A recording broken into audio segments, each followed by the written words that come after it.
Oh, my lovers. It's MJ from Ultra Love and Ultra Love TV. Happy to be here with you guys. Thank you guys so much for all of your love and encouragement and support. I super duper appreciate it. You can join me on the beach this Saturday. We're starting the Beach Yoga Vibratory. I'm super excited about it.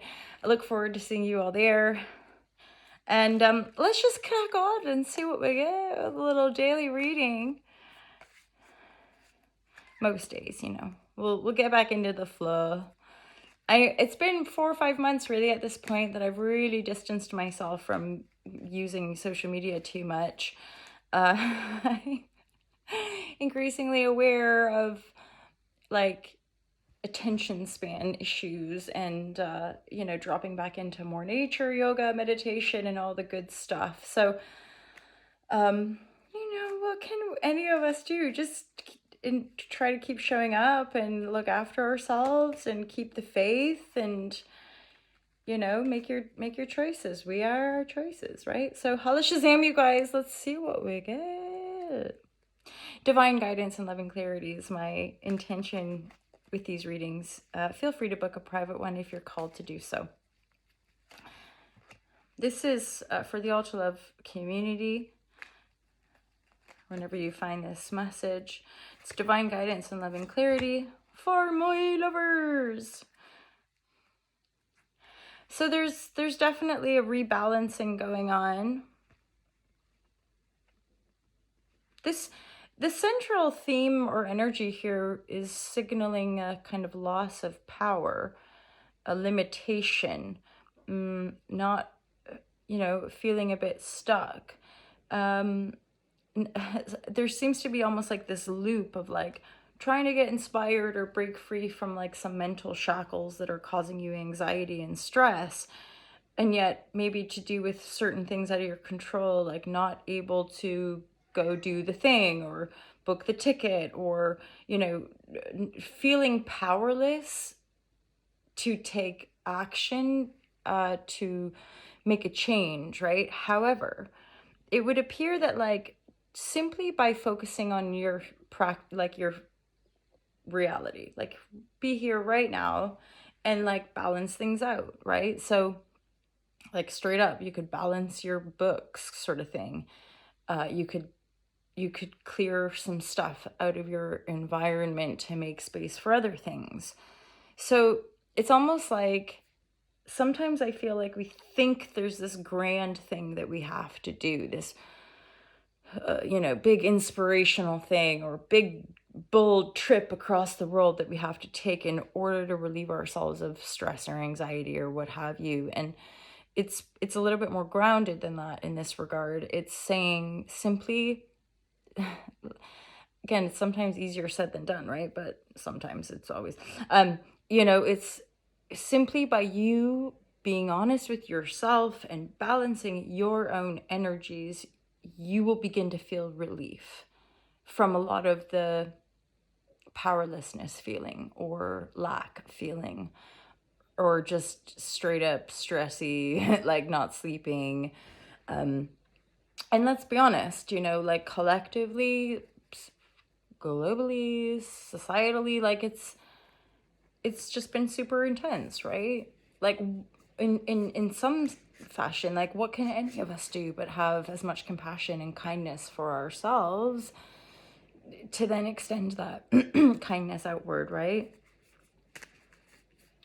So the balance, and this is, okay, so I'm getting this message as well that remember that part of life balance is like rest, downtime.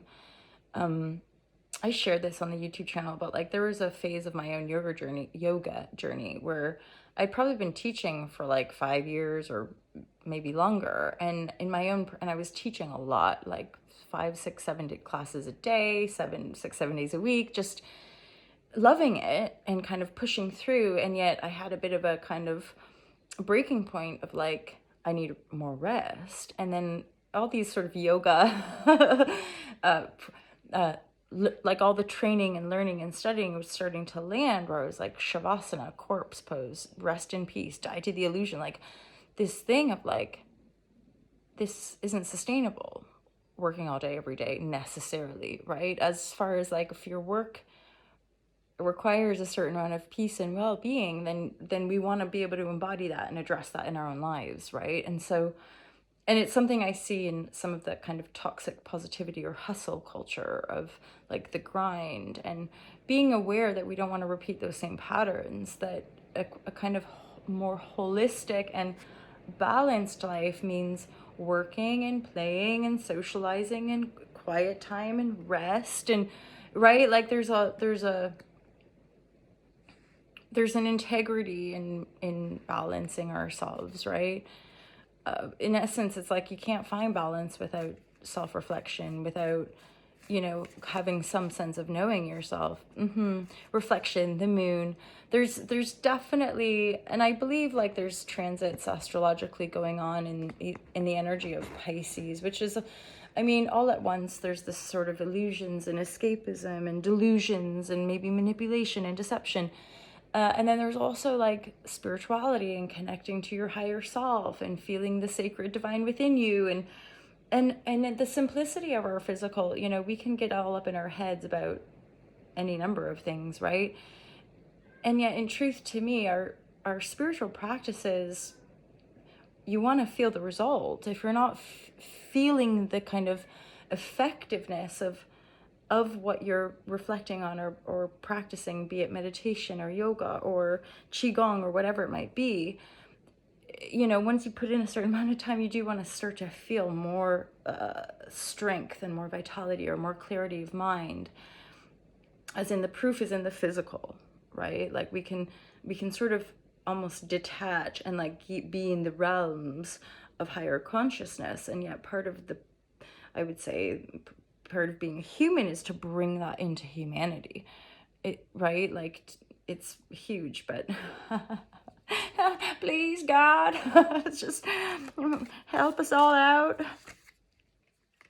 The Pisces, yeah. So, and straight up, like, just be aware, but this is a positive dissolution. Like, there are aspects of our being that are dissolving. The Piscean energy is helping us to it's like being in a body of water and letting the heavy old ships that don't float no more, letting them sink to the ground. Like, you're not going to sit there like trying to keep it when it's like underwater, right? Like that would just be really hard work. Let it go, let it sink to the bottom, let it have its own life force wherever it wants to be. So there's a sense of like maybe being in the dark, maybe feeling powerless, feeling like things didn't work out, feeling like, when am I ever going to get over this anxiety or sleepless nights or whatever?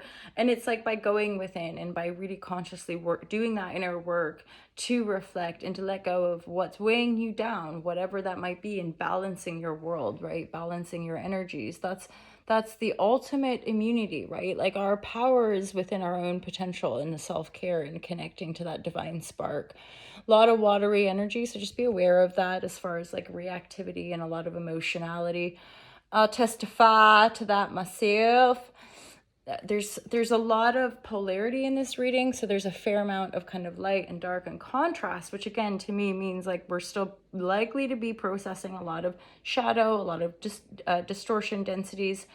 I mean, gosh, just recently I realized like I think I've been harboring this false perception around a certain area of my life, and it's sort of like you kind of can it's like not to frighten you, but you can kind of shatter everything, and if even in a moment, right, you feel okay. So Ramblesaurus, I'm aware here now, I've just pulled this final card for this read, the Magician. So even though you're feeling powerless, even though things might seem out of balance, truly by going into the darkness, truly by processing and forgiveness and dissolution, right, to really let go, we want to forgive it all, let it go, and then that is really birthing or like helping you to feel sort of sexy and alive and creative in the here now in your own authentic way. So there's a little reading for you. Thanks again, you guys, for your love, your encouragement, your support. Feel free to check out the YouTube channel, and feel free to comment if you resonate, and otherwise just have a super beautiful day. Lovely to see you here, and I'll see you again soon. Okay, bye. Peace out.